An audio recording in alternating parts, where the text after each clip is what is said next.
असं वाटतं की यांनी एक मेजरमेंट तयार करून इथं बोर्डावर यावं की त्या मुलांना ते शिक्षणात उपयोगाला यावं. हा की ह्याचं मेजरमेंट त्याच्यासाठी आत जाण्याची गरज नाही पाहिजे. ओके ओके, म्हणजे इथूनच आपल्याला ती माहिती मिळाली पाहिजे. प्रत्येक जण आत जाण्याची गरज नाहीये. ते एकदा बोर्ड लावला की त्याच्यावरून आपल्याला बाहेरचं करू शकतो पण आतमध्ये सोडणं योग्य नाही असं. बरोबर, कारण प्रत्येक जण यांना आतमध्ये त्यानंतर म्हणजे पावित्र्य जे आहे ना ते त्याच्यासाठी असं आहे गणित.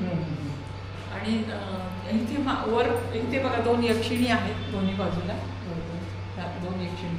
इथे जुना म्हणताल ना हा एकच दरवाजा राहिला, बाकीचे दरवाजे बदली केले. हा त्या काळातलाच दरवाजा जुन्या काळातला. त्याला बघा ना असं पितळाचे हे आहे तसे पितळाचे हे दरवाजा, जाळीचा दरवाजा आहे. तुम्हाला बघू शकता एक मिनिट त्याच्या हे बघा ना डिझाईन बघा ना, नक्षीकाम केलेलं दरवाजा बरोबर असं. म्हणजे हा त्या काळातलाच आहे जेव्हा मंदिर बांधलं. पाणी न लागण्यामुळं चांगला राहिलेला आहे मध्ये आहे. अच्छा, मग ते सगळे दरवाजे चेंज केलेले आहेत. ते एक, हे 2, ते 2 आणि हे 2. हे मला वाटतं त्या काळातलंच बांधकाम आहे की नवीन? आता हाच प्रश्न आम्हाला कोणी विचारला होता, कारण की हे आणि ह्याच्यामध्ये फरक आहे. हा दगड पण वेगळा असणार आहे कारण की हा कोरून बसवलेला आहे, ही लेणी नाही, हा मंदिर आहे. हे दगडी आहे, बांधकाम आहे. आणि आपण कसं बघितलं तर तिकडे पाताळेश्वरला ती लेणी आहे, ती कोरलेली. पण ह्याच्यामध्ये ना दगडाचा उल्लेख त्यांनी असा केला की इथे ना गुरुपौर्णिमा ह्याला तेल लावायचे, ते बघायचं उघड दिसत, तर ते त्याच्याने ते दगडाला एक चमक यायची. आणि ते गुरुपौर्णिमेला टाक, पण खूप वर्षापासून ते बंद करून टाकलं, ते काही करत नाही तेलाचं असं. अच्छा, म्हणजे पूर्वी हे जे कमान आहे त्याला तेल लावण्याचं काम करायचे, तेल त्याच्यामुळे त्यांचे हात वेगळे वाटतात बघा. ठराविक देवळ्यांमध्येच असं आहे असं.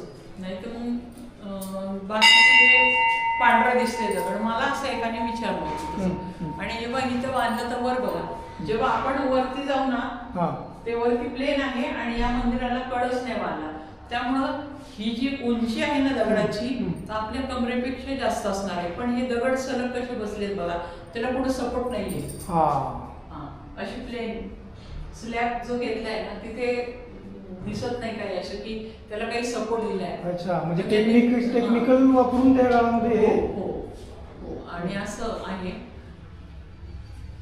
याचा वापर तुम्ही सांगू शकता का, हे जे आहे? ते दिवा लावायसाठी त्याच्यात तेल बसत असेल, पावशेर तेल बसत असेल, ह्याच्यात दिवे लावायचे. इथे ह्याच्यात हे दिवे आहेत आणि खाली पण जी ते भुयार आहे ना तीच पण असे दिवे आहेत. तिथे त्या दिव्यांचा वापर करायचा, त्यात तेल लावून हे करायचं. आणि देवडीचा वगैरे वापर त्याच्या देवळ्यांचा वापर करायचे ते. म्हणजे इथे पण दिवे वगैरे लावत असतील किंवा काही, त्यांना त्या काळीचं गणित फार वेगळं होतं असं. अच्छा, म्हणजे इथं दोन्ही साईडला 2 दिवे आहेत.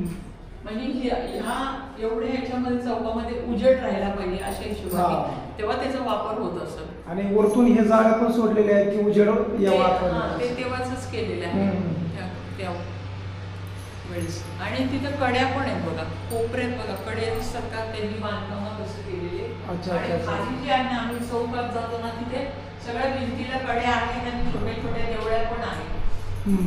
तिथे एक रूम टाईप पण आहे खाली असं, तिथे आतमध्ये आहे. खरं पाण्याचं काही पण पाणी काय गणित खालती आपल्याला नाही का ते मला नाही पाणी नाही, पाणी असेल तरी पण, कारण 12 महिने पाणीच असतं ना तिथं असतं. पण त्यांनी कुलूप लावलं होतं, त्यामुळे तुम्हाला देवळीतनं मी उजेड करून दाखवू शकते. म्हणजे इथून लाईट लावून तेव्हा इथं गजांत लक्ष्मी आहे, वर बघा मोर आहे. हे सुरुवातीला जर पाहिलं हे दुसऱ्या नंबरचं काय आहे? ते अशा डिझाईनमध्येच आहे, मूर्तीचं नाही आहे. आणि बारकावा बघता ना तुम्ही हे बघा ना किती सुंदर त्यांनी बनवलं होतं. हे डिझाईन बघा ना कपाळाची ह्याच्यामधनं भिंतीमधनं. इथे 2 नॉर्मल आहे दोन्ही बाजूला असं. हे कशाचं आहे? ते गजानन लक्ष्मी आहे. हत्ती असतं सुवर्ण मंगळाचं वर्षाव करताना आपण कॅलेंडर बघतो ना. आणि ह्या साईडला त्या काळातलं शहरासारखं शिल्प वाटते नव्हते. शहराचं किल्ल्यावर तुम्ही कमानीवर दाखवलं त्याच्या कमानीवरती शहरासारखं शिल्प वाटतं नाही. म्हणजे शहर म्हणजे प्रत्येक असतं की स्ट्रॉंग त्याचं प्रत्येक आहे शहर. प्रत्येक एक मूर्तीचे एक वेगळी स्टोरी सांगतात. ते जे येतात नाही ते हेरिटेज वॉक होतं तेव्हा त्यांना खूप माहिती असतं ते बरोबर सांगतात. आणि इथे बघा मोठ्या तुम्ही इथे आहे बघा इथे बघा ना इथे बघा इथे आहेत हे बघा इथे आहेत बघितलं का. आणि या बाजूला तिन्ही आहेत आणि छोट्या जरी असल्या ना तर ते किती कोरीव आहे बघा ना. चेहरा त्यांचा, पायाची रचना, हाताची म्हणजे नकाशीमध्ये सुद्धा किती सुंदर आणि बारीक आणि डिझाईन तेवढ्या ह्याच्यातच ती मूर्ती बसलेली आणि सेम टू सेम दोन्ही साईडला तसं सेम टू शिल्प वर गेले. हां जसं आपण एखादं झेरॉक्स काढतो ना सेम टू सेम पण ते झेरॉक्स काढणं सोपं केले हे फार अवघड गोष्ट आहे.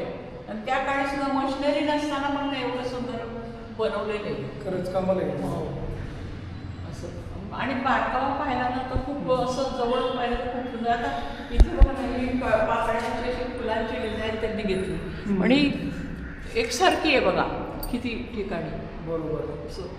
म्हणजे दोन्ही साईडला सेमच सेम एकदम कुठेच असं हे नाही आहे मी कमी जास्त काही. आणि हे जे खालचा जो उंबरा असतो ते मला वाटतं की त्याची एक राक्षसी तोंड असतं त्याचं. त्याची कहाणी आहे. हा याचं माहिती आहे की याला जास्त भूक वगैरे राक्षस म्हणजे एक काय काहीतरी होतं बाई मला सांगितलं मी.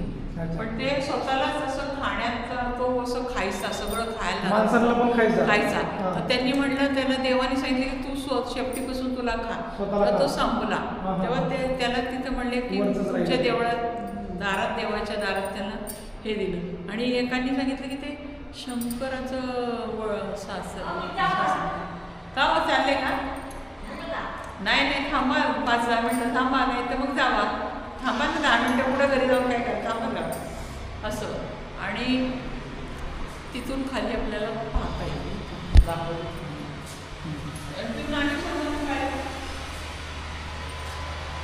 विठ्ठल रुक्मिणीची पण मंदिर आहे ना.